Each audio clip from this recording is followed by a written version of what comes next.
Tangu kuanzishwa kwa hivi vilabu, lakini pia nyie kama chama mnaweza mkasema mmeendelea kwa kiasi gani? Mmetoka wapi na mnaelekea wapi? Kwanza nipende kumtambua aliyenituma nimwakilishe ambaye ni katibu wa chama cha mpira Arusha mjini, Mr. Deco Limo, ambaye sasa ndo anatupa dira ya utendaji wa mpira wetu katika wilaya yetu ya Arusha mjini. Nikirudi kwenye swali lako, na nikuambie tu kwamba Arusha mjini kulikuwa hakuna uongozi ndani ya misimu minne. Miaka minne kumekaa wilaya haina uongozi.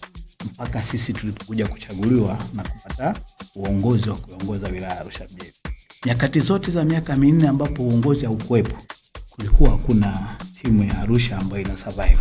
Ni zile timu ambazo zilikuwepo wakati uongozi uliokuwepo mwingine tu ambao tumeupokea sisi.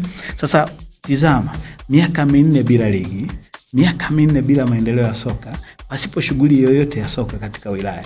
Alafu unapokea wewe kama kiongozi uje uinue hilo soka lenyewe.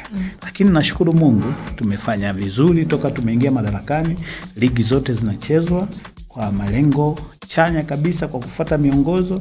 Tunacheza ligi za vijana, under 9, under 11, tunakuwa na under 13 mpaka under 20. Lakini kila mwaka tunakuwa na mashindano mbadala ambayo yanatupelekea kuwakusanya watu.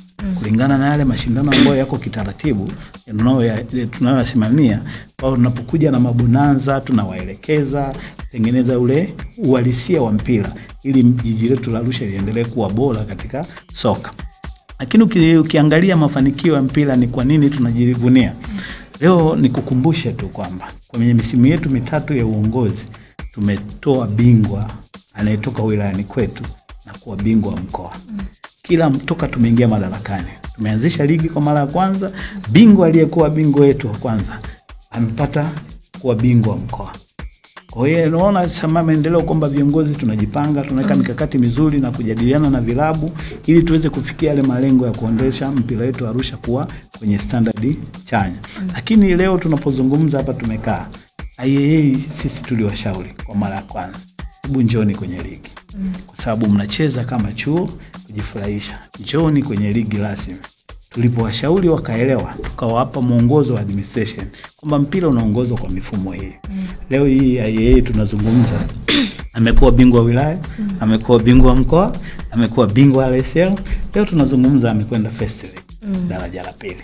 Kwa hiyo tunaona kabisa maendeleo ya mpira kwetu ni chanya na tunafanikiwa, na yale ambayo tunajipangia kila siku tunaamini tunakwenda kuyafikia kwa 100%.